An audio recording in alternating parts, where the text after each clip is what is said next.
Good evening, everyone. Welcome to our first Summit Experience webinar of 2024. We'll get started with our meeting here in just a moment. In the meantime, please take a second to scan the QR code on your screen and enter our drawing for some great Summit swag that we will have two drawings throughout the meeting.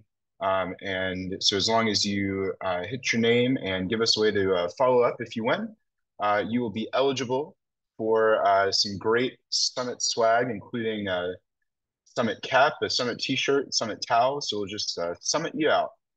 So go ahead and scan that QR code to enter that drawing before we get started. And like I said, we'll get started at 7:03 by my clock. So I already have, looks like about 12, 14 responses. So like I said, scan that QR code, enter our drawing, and we will get started in about 2.5 minutes.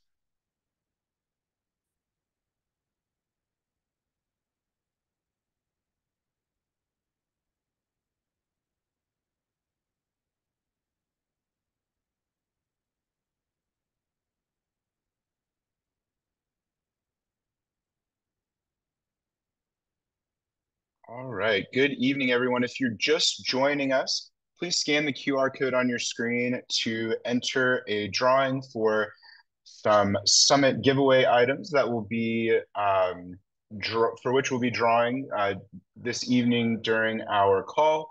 We'll get started now in about 2 minutes. So about 2 minutes, and we will get started. So again, go ahead and scan the QR code on your screen and enter to win some great Summit swag. We'll have two drawings during our meeting this evening, so make sure you don't miss out. All right, and again, we have about 90 seconds before we'll get started, and make sure you enter our drawing. We've got more than 50 individuals entered for our drawing now. So again, if you're just joining us, thank you so much for logging in this evening. We'll get started in about 75 seconds now. And in the meantime, please make sure to scan the QR code on your screen and enter our drawing for some great Summit swag.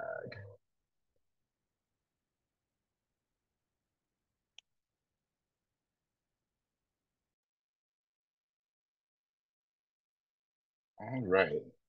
So we'll get started in about 1 minute. Make sure you scan that QR code. It will disappear after I click off of this slide. So make sure that you scan it and get entered now. This will be the only opportunity, and we'll get started here in about 45 seconds now.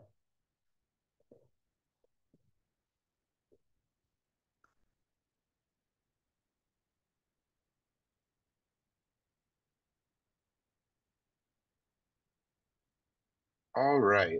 So if you're just joining us, please scan the QR code on your screen quickly. We've got about 20 seconds before we will get started. Looks like we have some great rate of entry. We've got about 87 people who have entered in for our drawing this evening. Again, thanks so much for joining us tonight. Scan that QR code quickly. It will disappear very soon. Welcome to our Summit Experience webinar.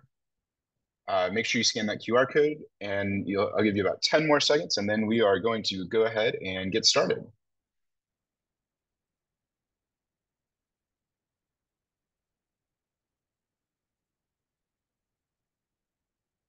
All right. Good evening, everyone. My name is Johnny Tracy. I am the on-site programs and outreach manager here at the Summit Bechtel Reserve in beautiful Glen Jean, West Virginia. Thank you so much for joining us this evening for our first webinar. And thank you so much for ensuring that your scouts get to visit us here at the Summit. We are super excited to meet you, meet your scouts, and provide them a summer experience that they will never forget. So this evening, we'll be talking about some different aspects of the Summit experience, which is our premier on-site high adventure program here at the Summit. really one of the coolest things that we offer, and in my opinion, one of the most interesting high adventure experiences in the BSA, because there's such a wide variety of things for your scouts and leaders to do. So I'm going to click off of this screen now. So again, welcome to our first Summit Experience webinar. This meeting is being recorded, as I've indicated in my communications in advance of the meeting. So that recording, along with a variety of supporting materials, will be emailed out to our primary email list following this meeting. Similarly to the meeting invitation, please share the follow-up email with any stakeholders in your group who might benefit from receiving the information. With that, quick note on questions and answers. So this evening, I am the Summit staff member who is conducting the webinar and answering any questions. So please feel free to put questions in the chat throughout the meeting. I do have a second monitor, and so I will be looking at the chat throughout the meeting. That said, there may be, if I don't get to your question during the course of the meeting, I will review the chat at the end of the meeting to make sure that I've answered any questions. At the very end, I'll also adjust the permissions so that you can ask a question over orally if that works better for you. So with that, some quick notes about taking notes. So no need to feverishly write down every single thing that I say or that you see. The slides that I'm using for this meeting, along with supporting documentation, supporting documents, and other materials from the meeting, will be emailed the goal is within 24 hours. That said, I'm not a perfect person, so sometimes I need a little grace there. But the intention is to send all of those materials and supporting documents within 24 hours of this meeting ending.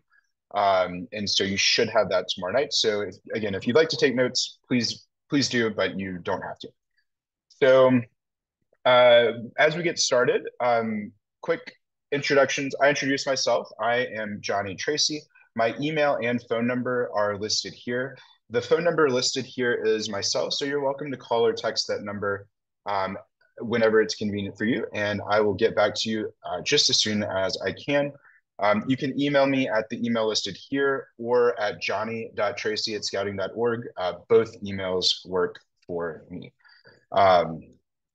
Separately, we have a fantastic registration department here at the Summit. That department is headed by Christy Richardson, who is a longtime Summit employee, a veteran of many jamborees and summers here. You can reach her and her team at summit.program@scouting.org or at the number listed on the screen. Again, this information will be shared with you afterwards, so no need to feverishly take notes. A quick note here: when you're reaching out to ask for assistance, it is helpful for us if you have your expedition number, which the format of which is here. So it'll be SE, the date of your arrival, and then a letter to indicate the order in which you registered. That helps us identify your experience and pull out your registration information a little bit quicker. That said, if you don't have that information, we can usually hunt that information down. It just might take an extra minute. So it's very helpful if you include that expedition number in any communication. So we will begin this evening by discussing some of the basics. So we'll have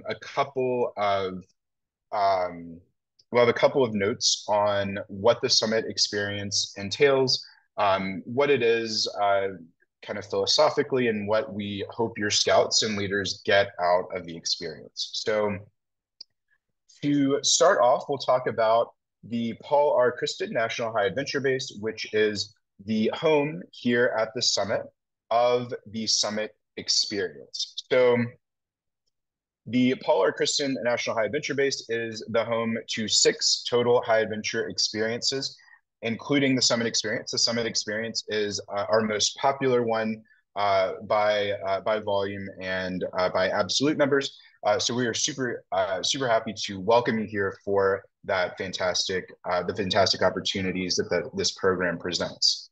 So the goal of the Paul R. Christen National High Adventure Base is to use adventure sports, and in the case of the Summit Experience program, to use the high adventure venues on the site here at the summit to build competence, confidence, connections, caring, and character. We are, of course, working to deliver the promises of scouting to not only your leaders, but not only to your scouts, but to your leaders and to your other stakeholders. So even those who aren't coming with you should see the benefit and should see the changes in your scouts when they return from the summit experience. So that's our goal. And we hope that you are as excited as we are to deliver that programming. So looking more specifically at the summit experience, and don't worry, we'll get a little more granular than this as we go on. The summit experience, as I mentioned before, is a fantastic opportunity because the scouts and leaders who are participating get a little bit of everything. So participants spend a half day in all of the high adventure program venues that we have here on the summit site. In addition, they go on a half day whitewater trip as part of that program. Groups camp on site at the summit. The summit experience is based in Bravo. We'll have some information later about accessing maps or viewing maps of the site. If you are familiar with the summit, Bravo is the base camp directly across from Action Point, and the Fork in the Road Diner is the dining hall that serves participants in the Bravo and Alpha sections of camp. And so we'll talk a little bit more about meals and field food service later. But as a note for anyone who's familiar with the site, I really like the summit experience because you're not fully committed to one type of programming for the duration of your stay. We do our best to provide a really great variety, a meaningful variety. And, our goal is that if climbing or aerial sports isn't really one scout or venturer's thing, then hopefully some of the other program opportunities like skateboarding and BMX or target sports will be their thing. So we are excited to present opportunities for everybody. And in contrast to actually all of the other high adventure programs of the BSA, participation is open to individuals age 13 and older in the summit experience. So it's a great first or a great finale high adventure experience. So one quick note here, because I mentioned the minimum age for participation in the summit experience, there are no additional age restrictions on any of the activities that are part of the summit experience. So everything that your 13-year-old participant can do, all of your participants can do. So there are no restrictions for any parts of the summit experience program based on age. Okay.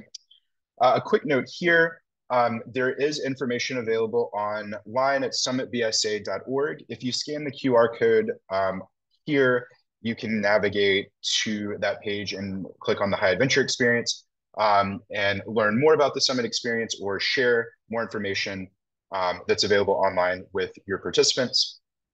Additionally, we highly encourage you to share the leader's guide with all of your stakeholders, parents, guardians, scouts, other leaders, so that they have a good idea of what's offered, what's expected, and what to expect. If you scan the QR code here, you can access the summitbsa.org/guides page, from which you can download the leader's guide for this year. Okay. So before I get into the administration and paperwork, it looks like all of the questions I've gotten so far are pretty basic and I can answer pretty quickly. So I'll stop with Seth's question, but I will answer the other one. So someone asked, can the crew modify the summit experience schedule? Generally the answer to that question is no. We'll see the schedule as it's laid out here in just a moment. If you have any specific questions, then feel free to reach out and I'll be more than happy to help. The next question asks, can we modify the size of our crew Yes, you can. You can adjust the number of participants up or down in the event management system now. If you have any difficulty with that, reach out to me or the registration team, and we'll be happy to help. The next question is, if we have food allergies that have changed, who do we contact about updating that? So we'll talk a little bit about that later.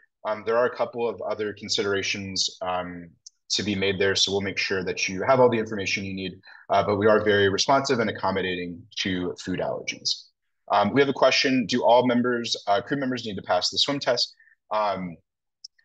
It's encouraged, but there are some alternative activities that we can do if anyone needs that accommodation. The next question is, will the scouts complete any specific merit badge requirements? And if so, do you provide a record of the completed requirements? They certainly will complete some requirements. However, we don't provide any documentation of those completions. So it is up to the unit and the leaders to track that. I can talk a little bit more about that at the end too. Let's see, next we have, are there size, such as height and weight restrictions for any events? The answer to that is yes. The primary one, or I would say the umbrella consideration there, is that participants are strongly encouraged to meet the BSA height weight restrictions. We'll talk a little bit more about that later. The primary event that has weight restrictions is our zip lines, so our aerial sports programs, for which for Alexander Eagle Flight, formerly known as the Big Zip, participants have to weigh a minimum of 80 pounds and can weigh a maximum of 250 pounds. And I'll make sure to document that too, so no worries about writing that down. Otherwise, the maximum weight for any zip line here at the summit is 250 pounds. And then the final one, or next, how many crew members tent together? Typically two. We'll talk a little bit more about that in a second, but typically two crew members camp together. And then finally, just for that, at Jamboree, you had to be 14 for pistol. Is that different for Summit Experience? You only have to be 13. So Summit Experience participants don't shoot pistol. So everything that so again, there's no age restriction for the Summit Experience groups. Okay, so next section is administration and paperwork. So this part will be particularly beneficial to the person, or hopefully be particularly beneficial to the person who is organizing your payments and paperwork. So the fee schedule is reflected here. The Summit Experience fee is $1,100 per participant. You have paid at your initial registration $250. The typical payment schedule is 10% of the fees are due by March 1st or within 30 days of your reservation being placed. And your second payment is due typically by November 1st or within 30 days of placing a reservation. So there may be several cases in which you placed a reservation outside of this timeline, and if so, that's totally fine. The goal is that all crews are paid 90 days before they arrive at the summit. If you're after that, that's fine. You also may have discussed specific payment considerations with the registration team or with me. If that's the case, that's totally fine. And so if you have specific questions, please reach out to the summit.program@scouting.org, email or get in touch with me, and we'll be happy to clear up any questions there. So this slide offers a list of the forms that each individual will need at check-in. So we'll go over this form quickly, and then if you have any questions, I'll be happy to answer those during a later part of the meeting. So of course, it is a scouting event, and it is a long-term camp. And so because of that, all participants must have a copy of the BSA Annual Health and Medical Record, Parts A, B, and C, completed within the last 12 months. So a lot of times people ask, well, when does it expire? So I will give you the example that is on the BSA website, which is this. Um, if your last medical exam um, was performed on July 1st, 2023, that medical form is good through July, so until July 31st, 2024. So it's good for 12 months, and then but it's good until the end of that last month. So that's the BSA rule. If you have any questions about that, please reach out. But we do need copies on paper for each individual attending of the BSA annual health and medical record. For each individual, so that's all youth and all adult participants must have a copy of the BSA annual health and medical record. If a participant comes without this form, they will have to leave the site until they can get a physical performed. Next, we've got a quick note on the immunization exemption form. So the immunization exemption form should be attached to the BSA annual health and medical record for any participant to whom that applies. That is a BSA form, and it will be included in the follow-up email that I'll send out after the meeting. The next note is the summit specific waiver. This is an electronic form that is completed by the parent or guardian of anyone under the age of 18 and by the participant for any participants who are over the age of 18. This form is generated through the event management system, which is the system through which you registered. And so that form is completed electronically. If you have any questions or issues with that form, for the most part, folks are able to complete that, no problem. But if you do have any issues, please reach out and we'll be happy to help. Next is a whitewater waiver. So the whitewater rafting is a built-in piece of the summit experience. And so that means that as part of the summit experience, all participants go whitewater rafting.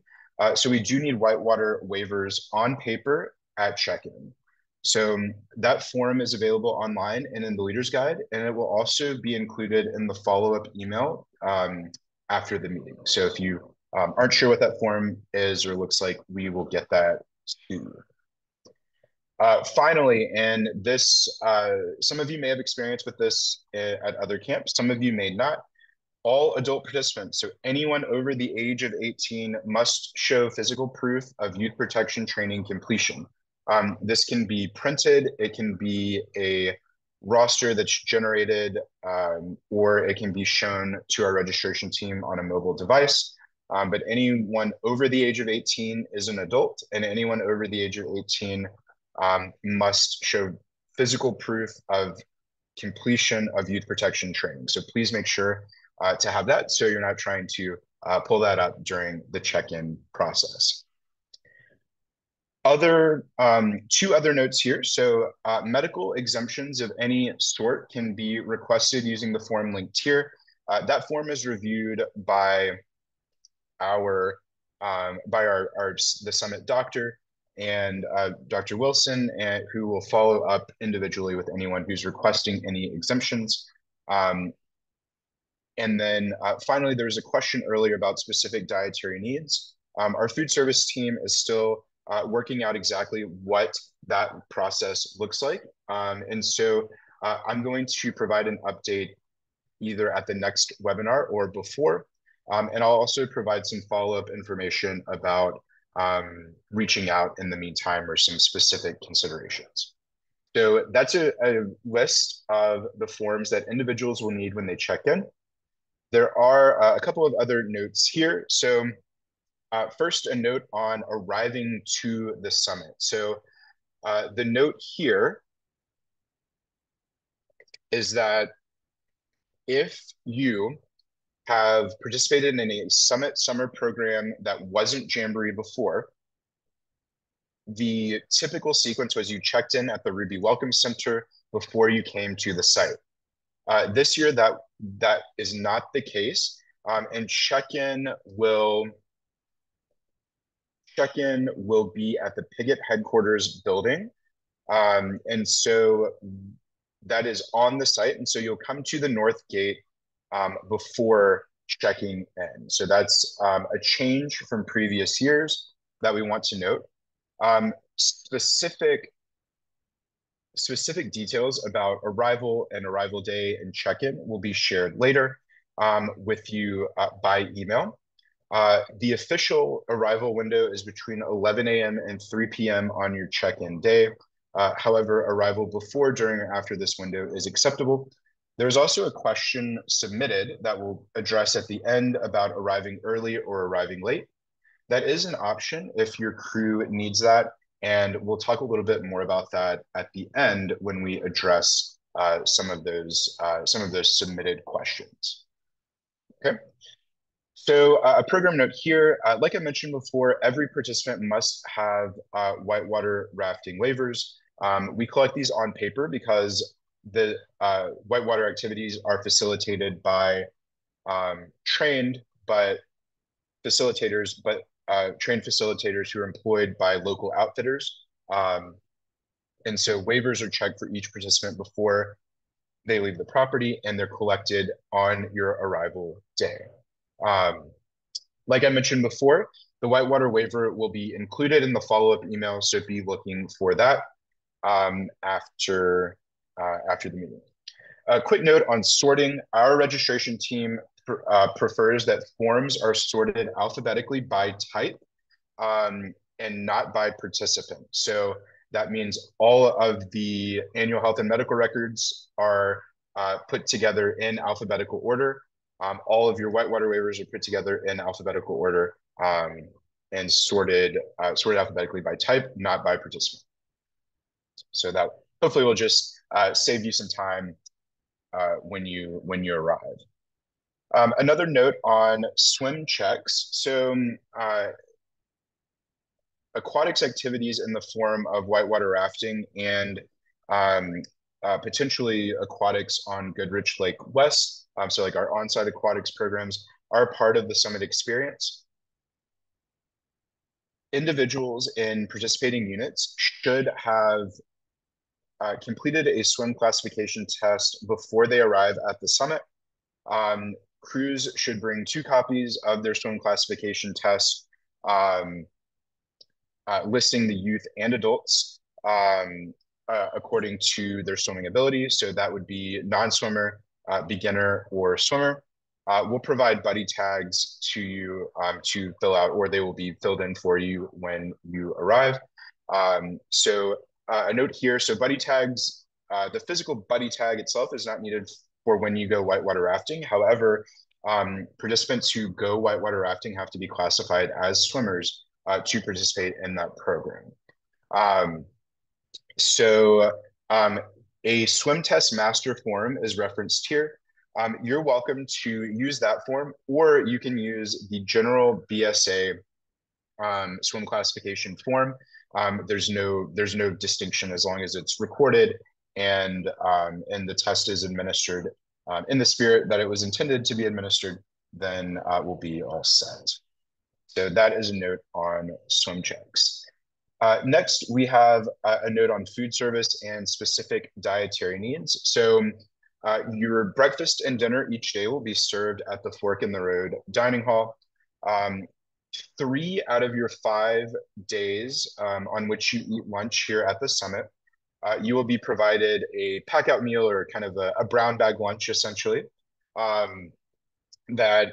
If you've been here in the past, it was a Philmont pack-out meal. This year, we're going in a little bit different direction and hopefully enhancing that experience a little bit more. So we're working on providing some better options and kind of fuller, more traditional lunch type meals as opposed to the bag of high protein, high salt food that you get from Philmont. So we will provide additional details about those packouts and food service in general in April. As I mentioned before, we do take very seriously specific dietary needs here at the summit. However, so you may have submitted a specific need on a form already. If you have, that's totally fine.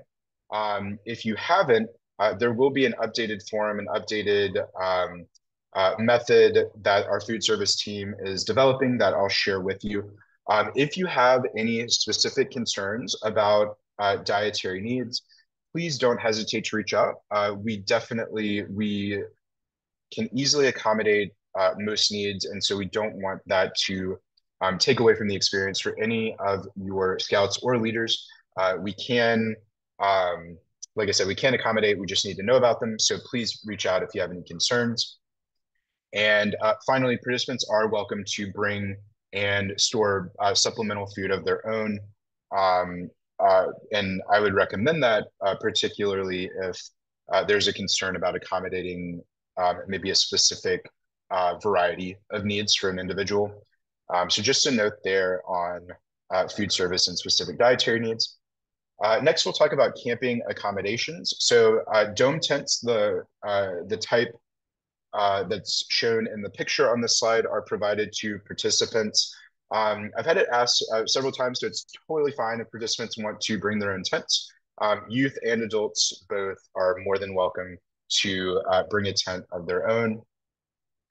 Cots are provided for all participants, so whether you decide to use one of our tents or not, we will have a cot for you. We do provide dining canopies and picnic tables in your campsite areas. For the most part in Bravo, the showers that are accessible are hot showers, so that's good news there. There are a couple of cold showers around if you would prefer that, so you will have both options. So we also there's AT&T Wi-Fi available pretty much in all of the summit centers. So kind of the main program areas of the summit all have access to Wi-Fi. And we'll also provide a detailed list in the follow-up email for individuals for packing list reasons. So like for individual needs for and suggestions that, things we recommend. We'll send a list out to this, our email list, so that you have that when your participants are packing that. A couple of notes here. So we will have more than enough tents for your adults to stay in tents individually. The default is for youth to stay 2 to a tent. We do have extra tents around. In many ways, we have those tents around for situations in which there's more than, say, a 2-year age difference between, one scout and another, or there's a registered gender difference between one scout and another. And so we do keep plenty of tents. So if that's like a concern, we do have more than enough. So, but the default is that youth will share tents and adults will have their own. As I mentioned before, you're more than welcome to bring your own tent if you would like. So those are our camping accommodations. So we have a winner selected randomly in our Excel export for our first giveaway. So our first giveaway is Brian Duncan. So Brian Duncan, you have won our first giveaway. And Brian, I am making a note of your name, and I will follow up with you after the meeting to make sure that I've got your mailing address. So congratulations to Brian Duncan, and we'll have another giveaway here at the end. All right. Next, we'll be talking about the program structure and some notes around what that looks like. So first off, each of the groups arriving for the summit experience are organized by their arrival day. So for example, everyone arriving on June 16th will be part of SE 061624, and then you'll have a letter in the suffix that represents the order in which you registered. So you are organized into program patrols by the date of your arrival. And so if you arrive on June 16th, or you'll be in a program patrol with other units that arrive on June 16th. If you arrive on June 15th, you'll be in a group with other units that arrive on June 15th. So that's how program patrols are formed and composed. Um, so program patrols, in most cases, virtually all, but not quite all this summer, are crews of scouts and leaders from different units, and you will experience the summit experience together. So um, program patrols vary in size. The average size of a program patrol will be 40 individuals, youth and adults included. And so that group will move from program area to program area throughout their experience here at the summit. So that is a program patrol. That's kind of the basic structure that we have for the summit experience. So in the summit experience, very fortunate to be supported by some incredible staff members called Mountain Rovers. Mountain Rovers are the staff members assigned to Summit Experience program patrols. Mountain Rovers will be with you pretty much for your entire stay. There may be an activity or two in which they don't participate with you, but otherwise they'll be with you. They'll be your guides from activity to activity, and they will be kind of your portal into all that the summit has to offer. So the Mountain Rover will work with your units and with their program patrol to ensure that your youth and adults are getting all that they can from the experience, and taking care and making sure that they know about all of the programs and other opportunities that are available. A quick note here, Mountain Rovers are not crew leaders, and they're not substitutes for youth leaders or adult leaders. So this is still a high adventure experience. The supervision for which is primarily provided by the attending adults, and the leadership for which ideally is provided by the youth in your units who are attending. Okay. A quick note on the daily structure, and a slightly more detailed daily schedule will be a part of our next webinar. But each morning at 7 a.m. a morning assembly will be held outside of the dining hall. There will be a flag ceremony, and this is the time at which Summit Experience participants will get any updates and set off for their adventure for the day with their Mountain Rovers. So that's the morning assembly that happens each morning. Again, we'll have some additional details about this particular part of the Summit Experience, along with some other scheduling notes at our next meeting. Speaking of scheduling, many have questions about what the day-to-day of the Summit Experience looks like. So the schedule here is a screenshot from the leader's guide, which was emailed and is available online. This table shows by day the activities in which Summit Experience program patrols will participate. And so, as you can see, excuse me, on the date of arrival, most of the day will be set aside for units to arrive. So we have wildly varying arrival times. We have folks arrive by plane, train, and automobile here. And so because of that, there's an array of arrival times. And so the bulk of that day is set aside just to arrive and get to camp, get checked in, and get the campsite set up. In the evening, typically after dinner, it is possible that it will occur before dinner, depending on the arrival times of the crews.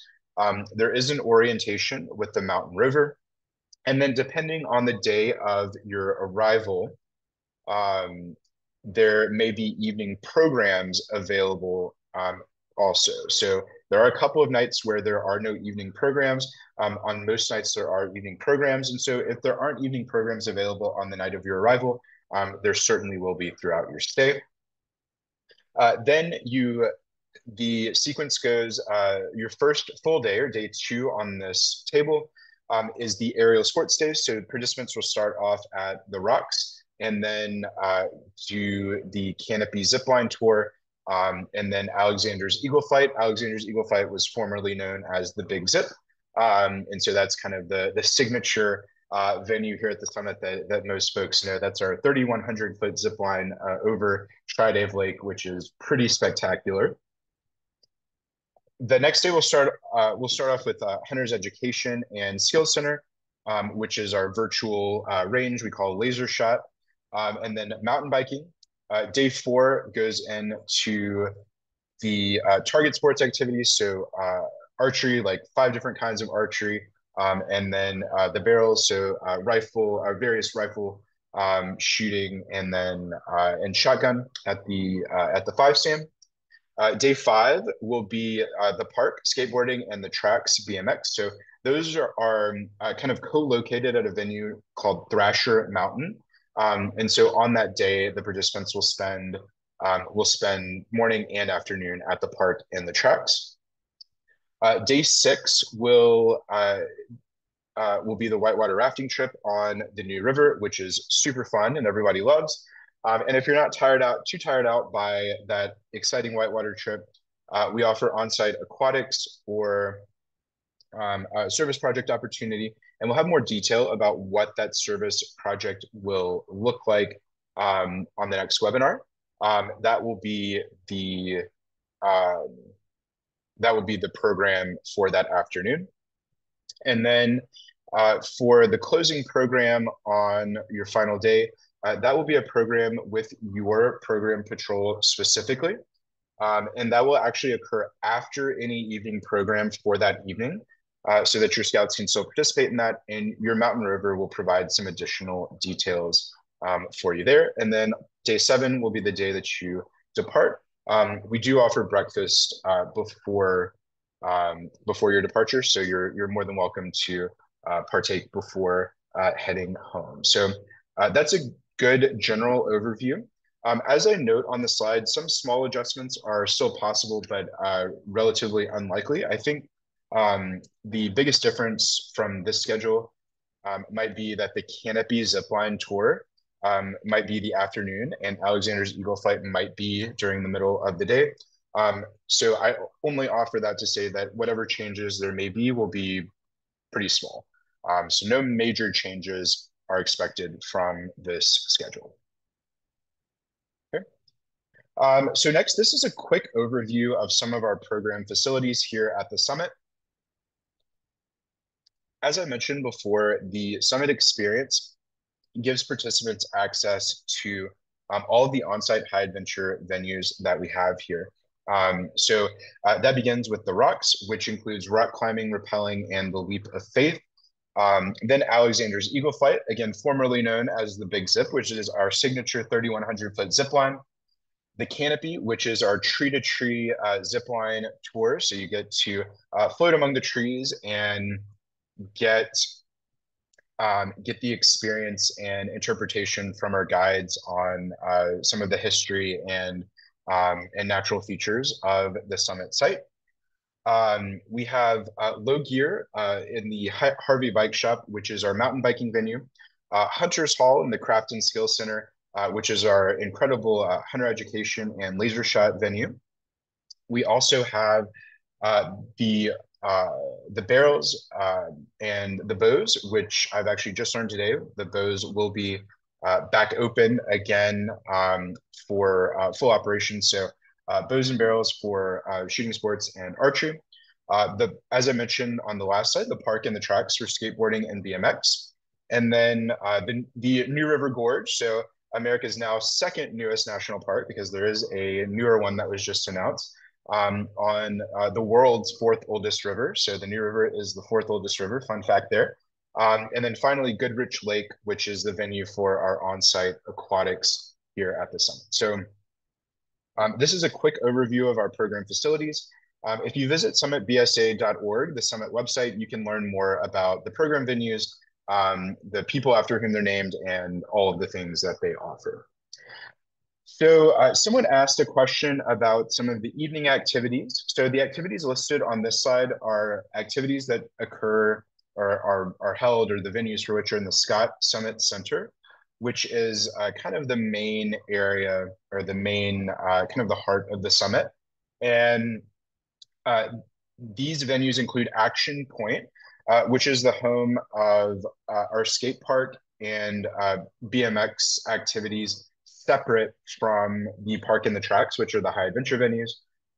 It also includes our venue for mountain biking, so which is available during program time and during some of the evenings. Visits to the Sustainability Treehouse are available in the evenings. So that's part of the Summit Sustainability Award, which we will discuss a little bit during our next webinar. We'll have aquatics activities open at Goodrich Lake West sometimes in the evenings. Boulder Cove will be open on Tuesday and Thursday evenings for climbing. We have I think they call it El Pollo Loco, which is the like 513 route, which is pretty tough on there. So even though that's like more of a scout camp venue, there is some cool challenge available for your scouts there. The Legacy and Gateway zip lines will be open at least on Thursdays and likely on Saturdays and Sundays. As evening activities, we'll have Goose Chase, which is a mobile application that your scouts can use, kind of like a mobile scavenger hunt, and Appalachian Celebration, which is a camp-wide event. Again, we'll talk more about these specific programs during our next webinar, but if you have any questions, feel free to ask them here or reach out individually, and I'll be more than happy to talk with you about what those programs look like. Okay. A quick note on Hunter Education, which is one of our programs here. So all Summit Experience participants visit the Hunter Education program. If you or a leader or a scout in your group want to earn the Hunter Education card, which can be exchanged for a license in all 50 states, there are some specific steps that they need to follow. I am not going to detail those steps right now, but I am going to send a document in the follow-up materials for this meeting that explain what to do and how to do it. And then if you have any questions, please reach out and I'll be happy to help. So again, that's a quick note. If you have anyone who is working toward getting that hunting license, there are some specific steps that they'll need to follow. Again, we're not going to delve into all of those right on this call. I will send out that information, and if you have any questions, please reach out and we'll be happy to discuss. Okay. Our next section will address physical preparations and other notes. So I think a couple of folks have asked kind of what does a typical day look like? So on a typical day, or on many days, you can expect to walk between 8 and 10 miles. Some activities that we offer will be strenuous and test your limits. We are challenged by choice. All of our activities are challenged by choice. And so if there's anything that you as an adult participant or your youth as youth participants do not want to do, they don't have to. We are challenged by choice. So there are some days where your walking will be far less. So if you see that 8 to 10 miles a day, I don't want anyone to worry too much, but you should be physically prepared. So for example, on the day that your crew visits Hunter Hall and does mountain biking, you'll walk considerably less than a day on which you do aerial sports where you have to hike to venues and hike between venues. The good news is that after you complete the Big Zip or Alexander Eagle flight, you'll be right in the Summit Center. So you'll be, that's a little bit of an expedited way to get back to where you're going on that day. But we do encourage participants to be prepared. So start preparing now if you haven't already. Ways that you can do this. Practice hikes as a group are fantastic. That allows some opportunities for your youth and adults to do some forming and norming before they get to the summit. If your group isn't able to coordinate that, or or can't do that often enough, please work on individual preparations, and please encourage the adults and scouts in your group to do individual workouts or hikes, or walk on the treadmill, whatever that looks like.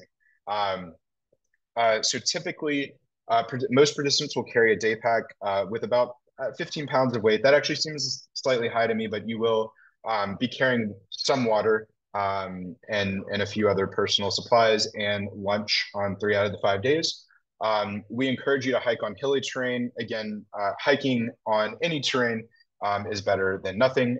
Running, biking, any aerobic exercise is recommended. So regarding the BSA height weight guidelines, someone I think mentioned this earlier. The height weight guidelines that are on the BSA annual health and medical record are listed here. Participants should meet these height weight guidelines.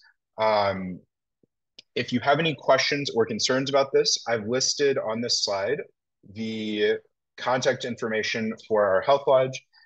As we discussed before, you can also request a medical exemption if you don't meet or don't quite meet that height weight guideline for your weight for your height. And so if you have any questions, please reach out. We'll be happy to help. So again, this is the general recommendation. This is what participants will be expected to fall into each of these categories or sections here. So if you have any concerns, please let us know. Okay, so our next note here is Scout Connections. So if you have any extra room in your crew, or if there's a scout in your group who can't attend but would like to go later in the summer, this helps connect scouts and units who are looking for either an additional scout or a unit with whom to attend. So you can access that at Scout Connections.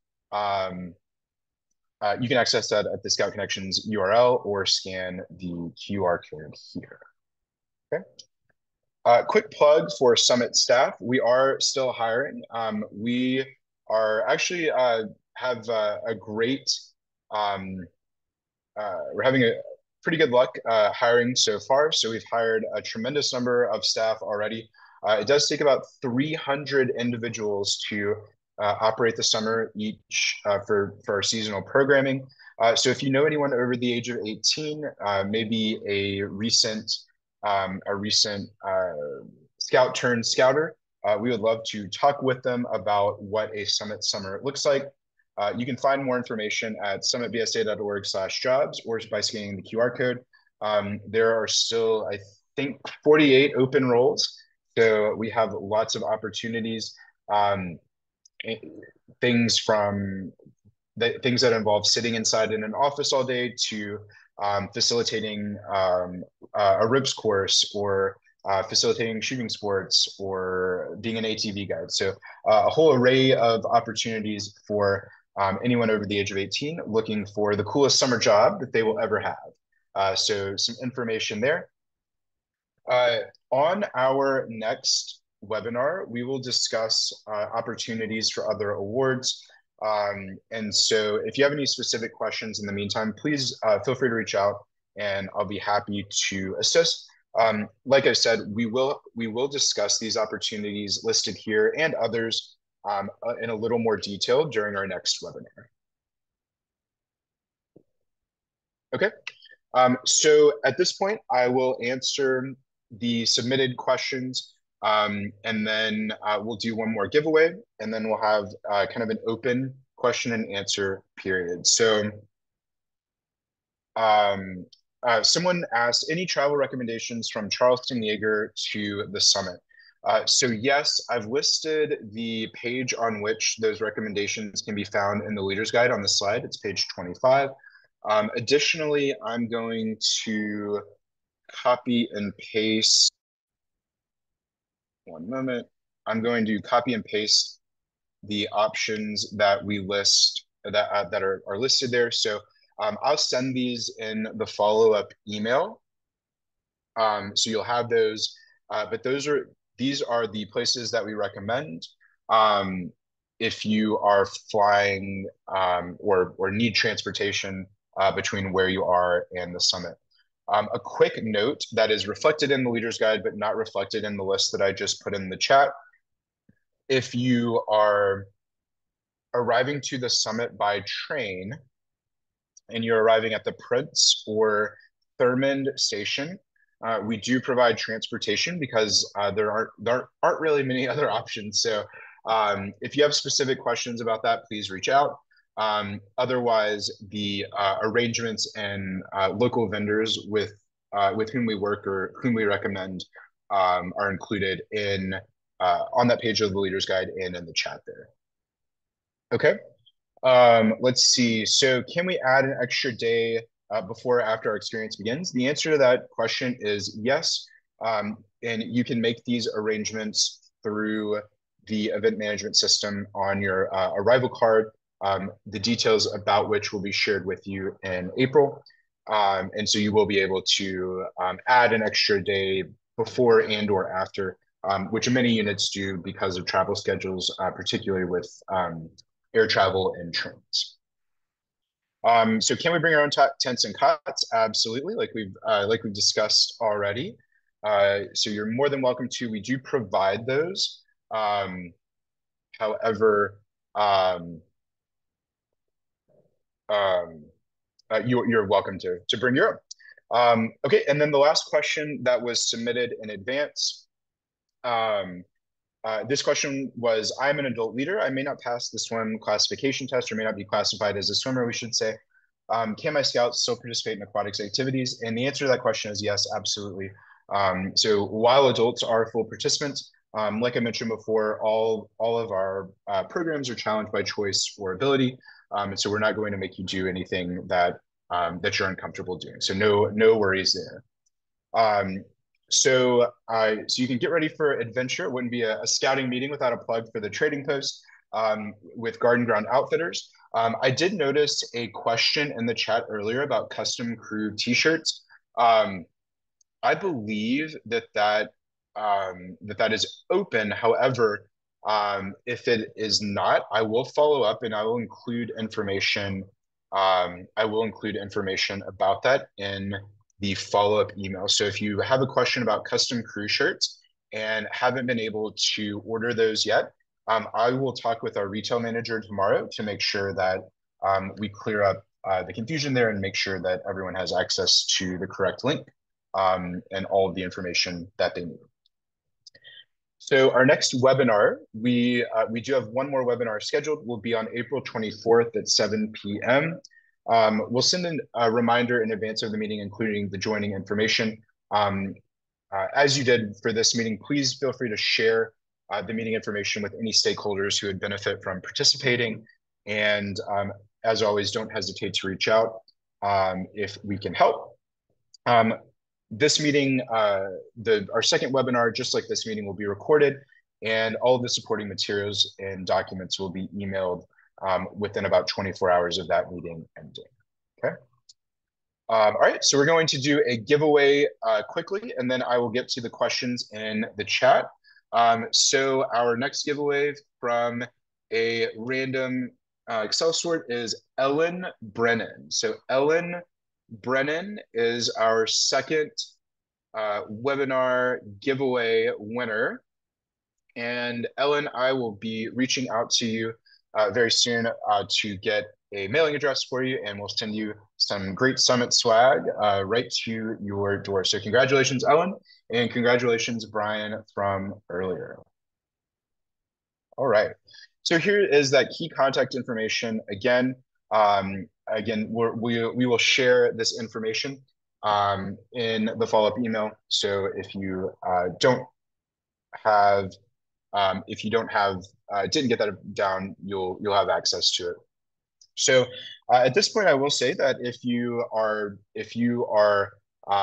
have all the information you need, you're welcome to leave. Like I said, I will be going through the chat to answer all of the submitted questions. And so I will be going through that for a little bit now. And then at the very end of that, I will allow participants to unmute if they have any questions that they want to ask. So if you are leaving us now, thank you so much for joining us. And I'm going to start answering the questions here now. Okay. So the first question here is, how do you handle a final payment when a scout is waiting on a campership determination? So what we recommend is to hold off paying for that scout until you are notified of the decision on the campership. So campership funds are applied directly your to your cruise balance for the individual to whom they are awarded. And I will include additional information about camperships in the follow-up email. But that's a good question. You can hold off on paying for any scouts who are waiting on a campership determination. That's a good question. Okay. Next question asks, do we need for medical and YPT, can we bring these or can we just submit them online? I do wish the answer was that you could submit them online. Right now, that is not the case. So you should bring a copy of your annual health and medical record. So only bring the original if you don't want it back. And you should have some proof of YPT for anyone over the age of 18. And so that can be proof on a phone, that can be proof on paper. It can be a unit roster, whatever makes the most sense and is easiest. But we like to be very upfront that we require those things when you check in, because we don't want anyone to have to wait on pulling those up or logging into MyDet Scouting to find that information. John asked a question about, is wilderness first aid required? Wilderness first aid is not required for Summit Experience participants. It is required for some of the other high adventure programs that are offered at the Summit, but is not required for the Summit Experience because you'll be on site with access to our medical team, which is pretty robust as it goes for scout camps. We have a full-time paramedic in addition to 5 emergency medical technicians, and we have an MD on site during the summer too. So there's great access to on-site medical care and very easy access to local medical care too. We have a question about, do leaders go with their units whitewater rafting? You can, typically they do, but you don't have to. We have a question, is there an alternative activity for whitewater rafting? So there is not an alternative activity by default for whitewater rafting. If there's a specific concern, reach out to us on an individual basis, and we can talk about what alternative arrangements might be available. The next question is, are leaders 2 per tent as well? So you're more than welcome to be, if you are a leader 2 to a tent. We do have enough tents in the area for leaders to be 1 to a tent, and like I mentioned before, enough tents to take into account any YPT considerations. The next question is, do you provide boxes to store bathroom supplies? So we do provide a couple of storage boxes for smellables.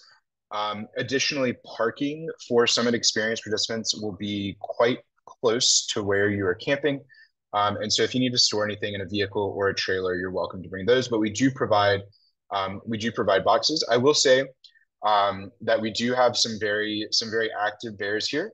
They are black bears, and so they are generally more scared of you than you are of them, believe it or not. But we still do not encourage. In fact, we expressly discourage interaction with the black bears. So we do provide some areas where you can store smellable items. So this meeting is going to be, the link to the recording for this meeting will be emailed. So please share that with your groups once you receive that. We have a question about the camp-wide activities from 6 to 8 p.m. So I mentioned, so all of the activities listed on the slide for the Summit Center activities are representations of what's offered during that 6 to 8 p.m. block. But basically activities in the Summit Center that are, for the most part, a pretty brief walk from where your scouts will be camping and eating are provided in the evenings. The next question is, are patrols walking from site to site like at Jamboree? So you will be walking. Walking is the primary mode of transportation that Summit Experience participants employ. However, it will be you'll be led by your mountain rover who knows the best routes and the best ways to get to places. So, but the primary mode of transportation is your feet, for the most part you will be walking from venue to venue. We have a question about, is the swim test done on site or separately? We strongly encourage you to complete your swim checks before you arrive. Contrary to popular belief, you don't have to have a lifeguard. The person who conducts the swim test does have to have some training, and you should check with your local council because local councils can set specific parameters for who can conduct a swim test. But in general, the goal is that the swim test is conducted by someone who will conduct it as written without variation. Let's see. The next question, how many program patrols are there during a typical week? Do they all have different schedules? So they all have the same schedule. They all have the same schedule, but there are 5 arrival days per week. So typically the highest number of participants on site for the Summit Experience at once would be 200. You will see other program patrols in your camping and in your eating areas. However, 1 program patrol per day goes to each venue. So as an example, all crews will do aerial sports on their first full day of program. However, only 1 40-person program patrol will do aerial sports on any given day. So everyone has the same sequencing, but only 1 program patrol arrives per day, and there are 5 arrival days per week. Let's see. So as we mentioned before, 8 to 10 miles is what those are the conditions for which you should prepare. There will be days where you walk far less, but 8 to 10 miles is a good goal. So we have any question about any recommended equipment for the day pack? That will be included on the individual packing list that we send out after the meeting. But typically it's any personal things that a scout or a leader might want. Okay, we have a question about, will participants be weighed? Yes, there is a way, and if there is a question or a specific concern about a participant, again, if you have questions about height, weight, restrictions, guidelines, please reach out to the Summit Health Lodge because they can answer definitively any questions. Similarly, the next two questions are kind of in that same vein. So yes, height, weight guidelines are the same for males and females.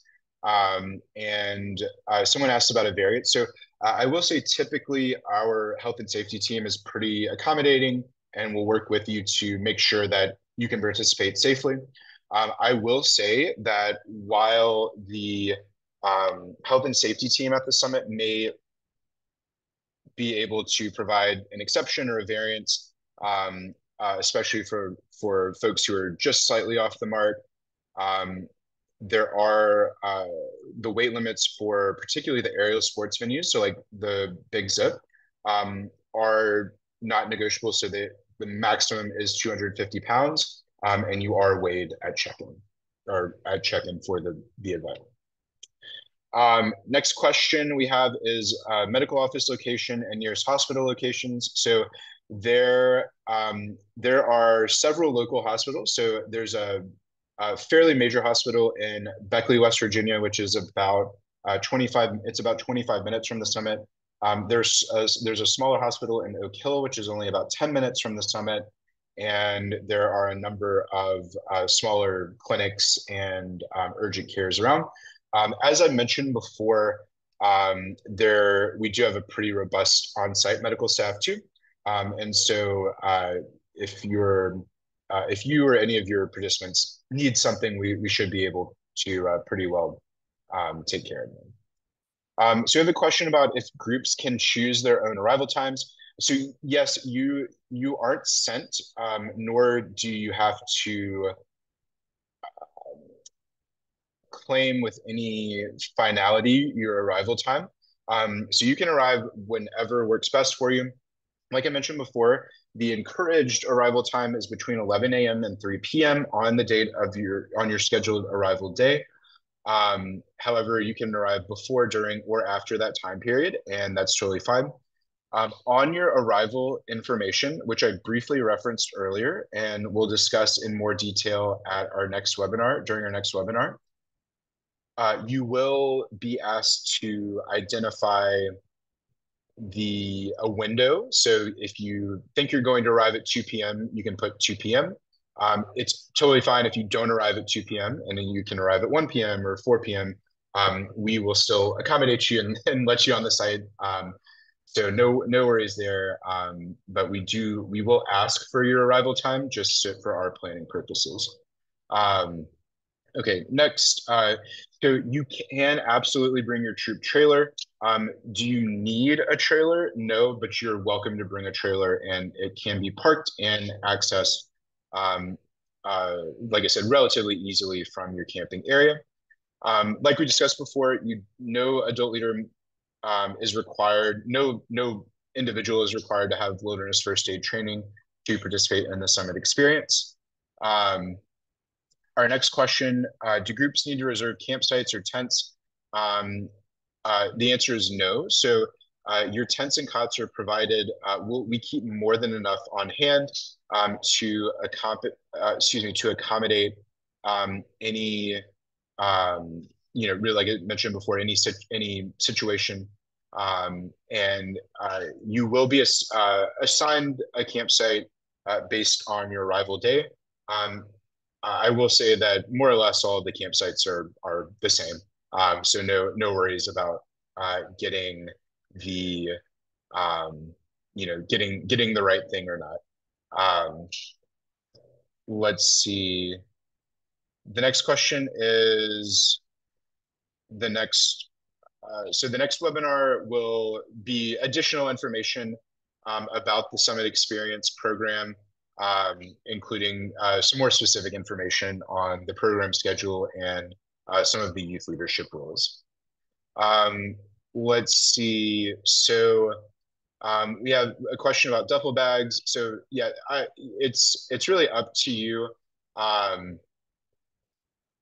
Duffel bags are fine, footlockers are fine, backpacks are fine. Lots of folks fly here. We have people who have suitcases. So the good news is you actually won't have to carry your things too far. But I would say in general, like the more mobile you're packing, the better. But it's up to you. Really, any reasonable method of packing should be fine. Let's see. Yeah, so we do have we have a suggested equipment list that I will include in the follow-up email after the meeting. So that's a list of equipment for your scouts and a couple of your unit. Excuse me, a couple of unit items too. But that's so we'll share that after the meeting. Let's see, the next question is about tenting arrangements. Are the scouts camping to a tent from their own troop or from our patrol? So typically from your own troop. Like I mentioned, if you have an uneven number or an age difference or a gender difference that's not acceptable for youth protection reasons, then we have plenty of extra tents on hand for those considerations. So I would say the important thing there is that like no scout will be put with a tent mate with whom they're uncomfortable. So no worries there. The next question is, do we have a restriction on the number of vehicles per group? No, we don't. We will ask you in the on your arrival information. Like I said, that'll be shared in April. That um, where we'll ask like how many vehicles you're bringing. Um, but no restriction on the number of vehicles that you can bring. Um, yes, married couples are allowed to share a tent. That is fine under uh, youth protection guidelines. Um, let's see. So the next question is, we are bringing a girl unit. Are we required to provide two female leaders for the whitewater rafting? Can one female leader attend?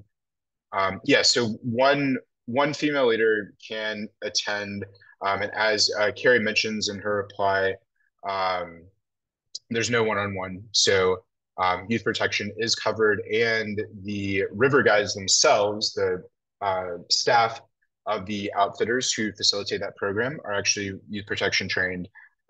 So no worries there.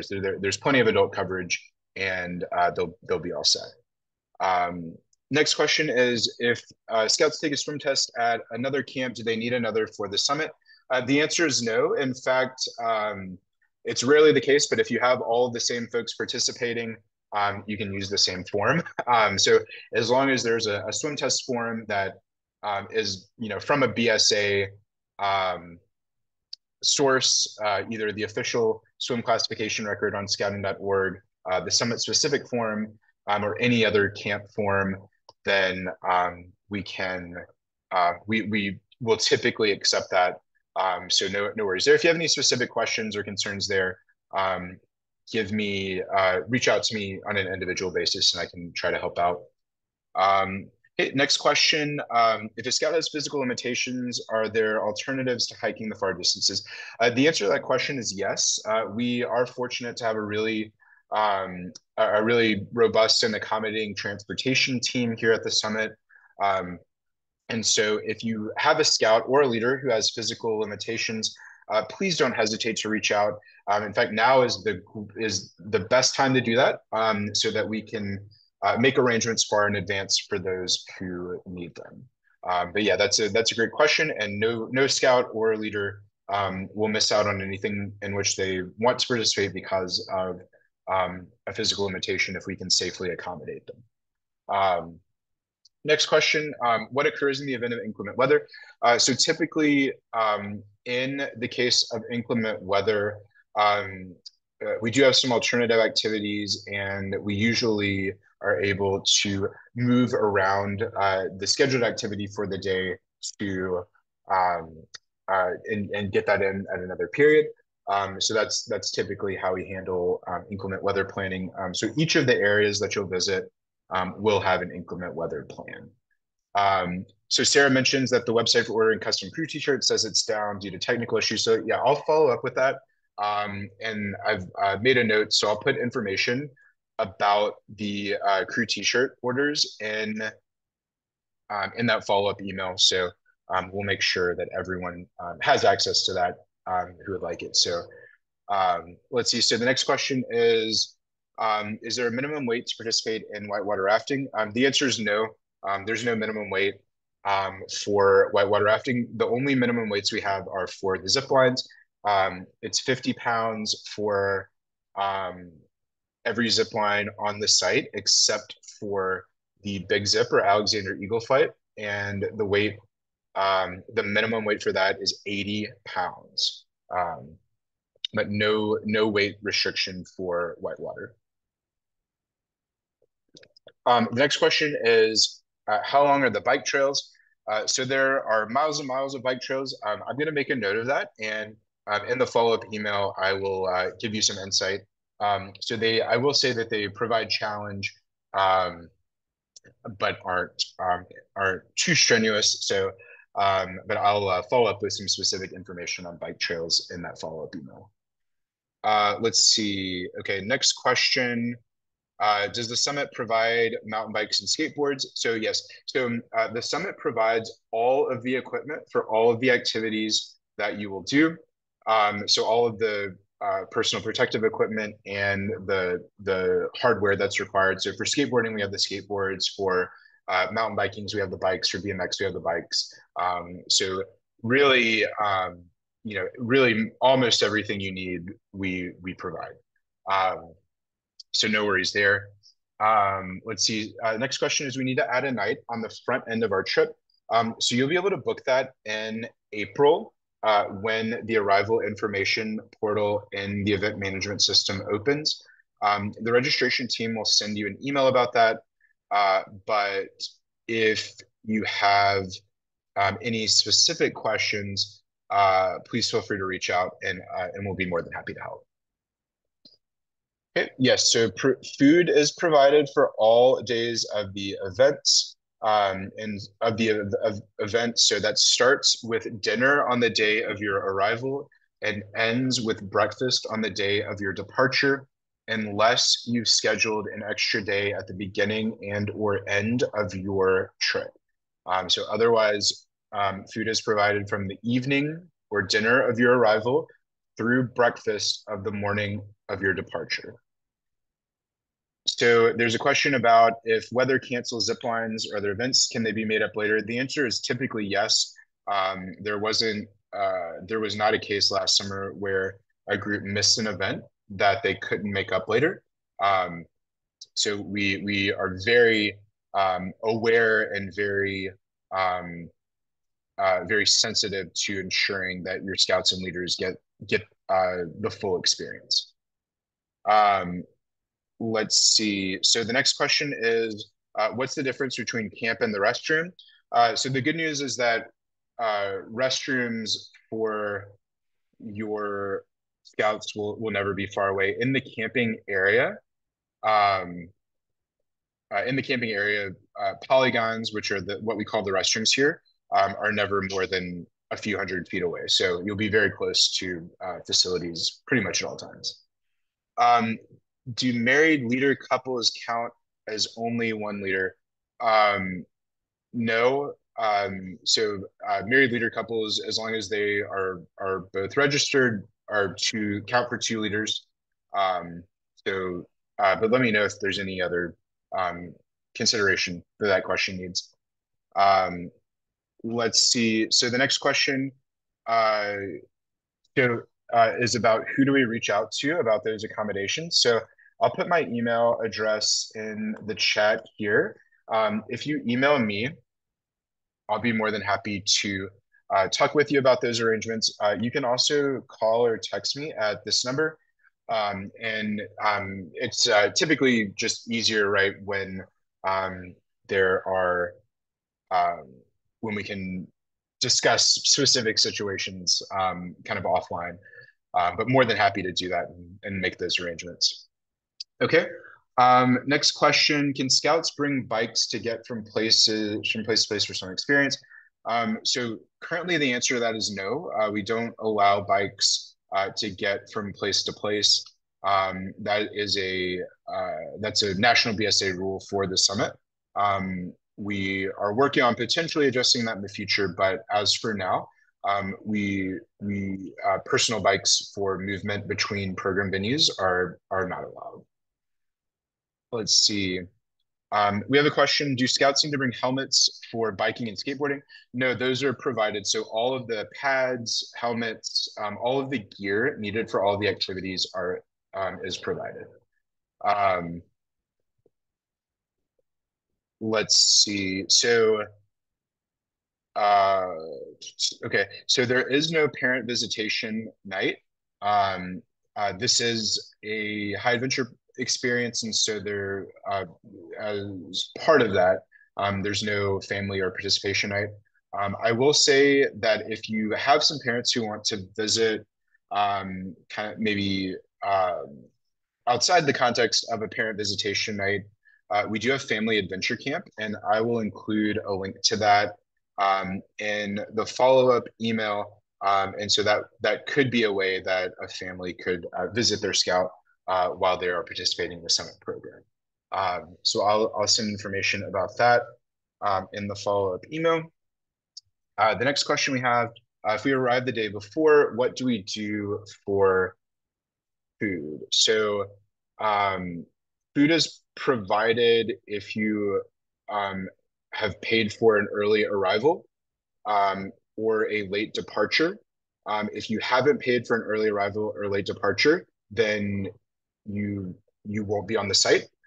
So we provide food for the duration of your program, and we provide food for any early arrivals or late departures that you schedule.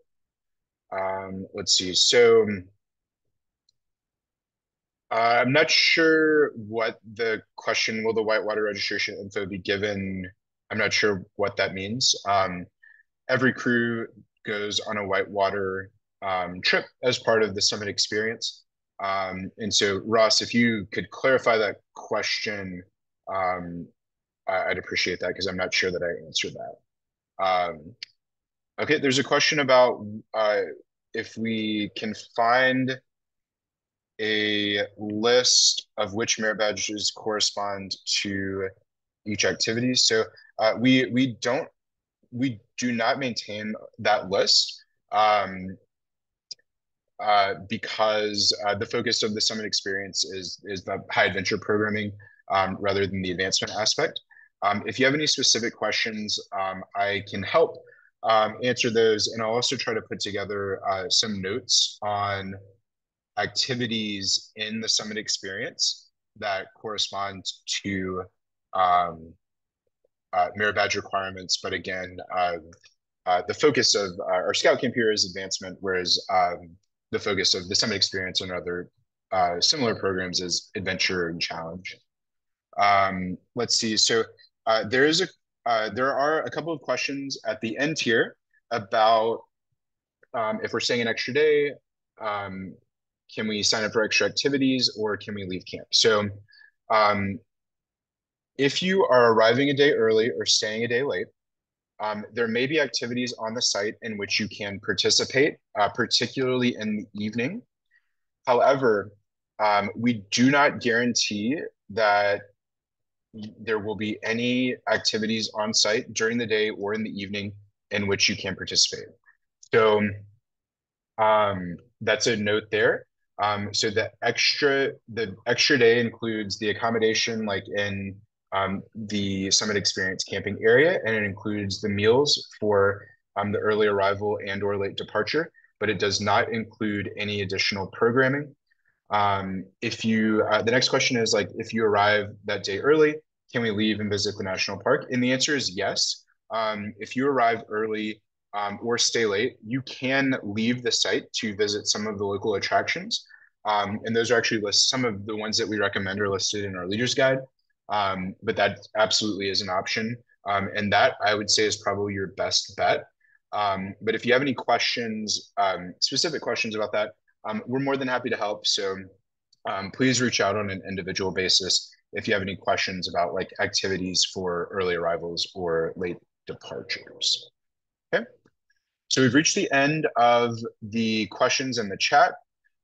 So I'm going to say that our meeting has concluded. I'll hang out for several more minutes, and I'll also allow individuals to unmute themselves to ask questions if they prefer that. So otherwise, we are finished. Thanks so much for joining us. We really appreciate it. We're looking forward to seeing you very soon.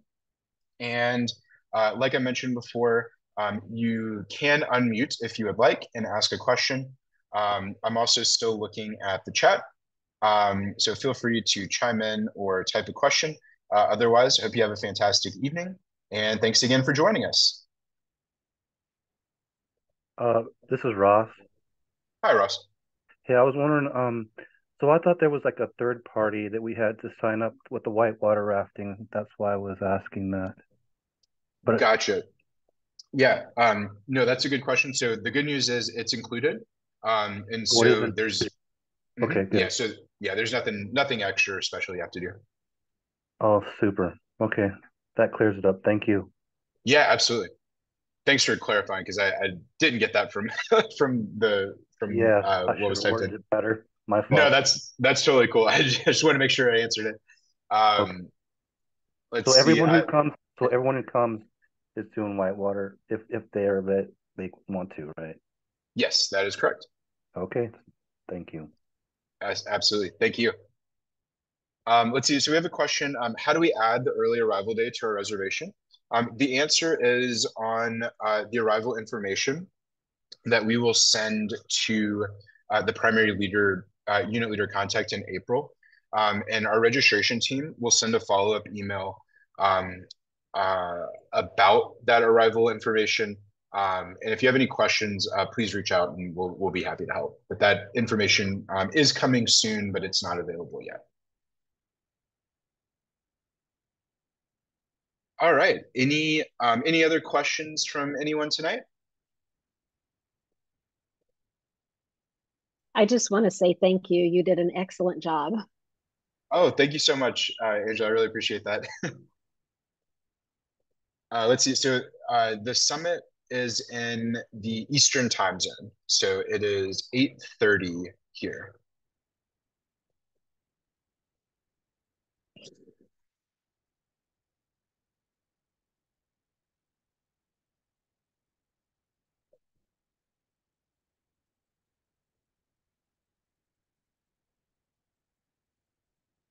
So Don, no worries there.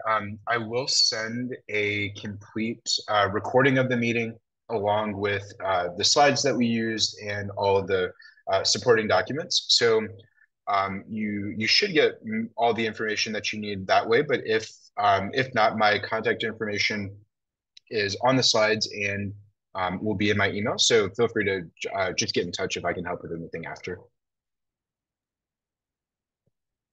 We have a group that's going to be at summer camp also, and we were hoping to camp together. Is there anything special we need to do to prepare for that or make arrangements Yeah, for that? yeah, that's a good question. So one thing I will say is that we typically we discourage that. It is an option, but we discourage it, and the reason I'll tell you the reason why is because of how it affects the experience for one group or the other. So typically, when Summit Experience and Scout Camp groups do camp together, they camp together in Delta, which is where kind of the home base of Scout Camp.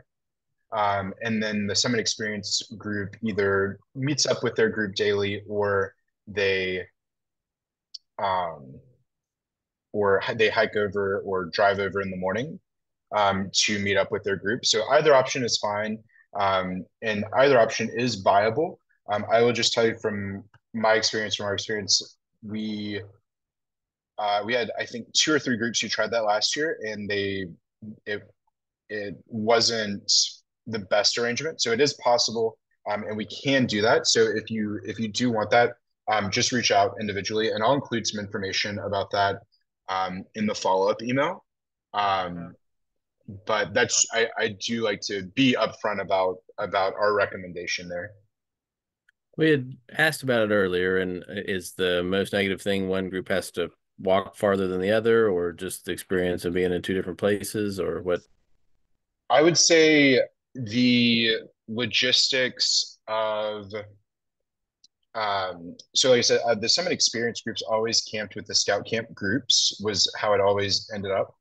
And so the Summit Experience participants have to are with their group from 7 in the morning through dinner. So there's no problem on our end with like accommodation wise or feeding participants in one dining hall or the next. However, I just from so it's totally fine if you guys want to do that. We are supportive of it. Um, we do like to just offer the insight from other units and the units that typically do it um, kind of almost universally don't like it. But we can make those arrangements, and you can drive over to meet your group in the morning, so you don't have to you don't have to make the full hike over every morning for Summit Experience for your Summit Experience group. Just the logistics can be challenging. And so I'm happy to discuss that further too if you want to give me a call, and we can work out any details too. Maybe I'll touch base with you later, and we can discuss it a bit more. Okay, yeah, sounds good. Yeah, like I said, it is definitely an option. We want to preview it in a realistic way so that people don't think that it's that don't have expectations. Yeah. Thank you. Yeah, sure. Let's see. So the question about maps. Yeah, so I've got a map that I can include, and we also use an app on which that actually will geolocate you when you're on the summit site. So I'll send information for accessing both of those. And then, yeah, Andrew, so if you reach out to me or to the Summit program team, the summit.program@scouting.org email, we should be able to help you change your representative that's listed in the EMS.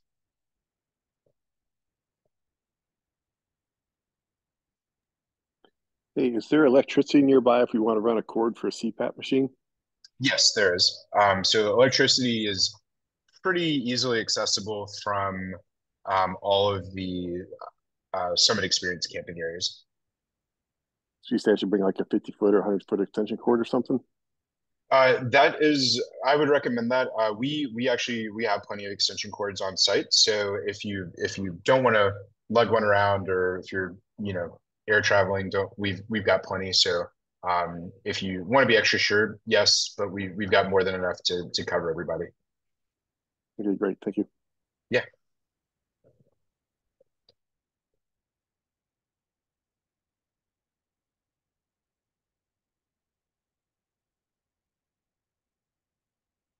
All right. Well, thank you everybody so much for joining us. We only went 35 minutes over, so sorry about that. Thank you everyone for your questions, and we will look forward to seeing you here starting in just a couple months. Have a great evening. Good night. Night.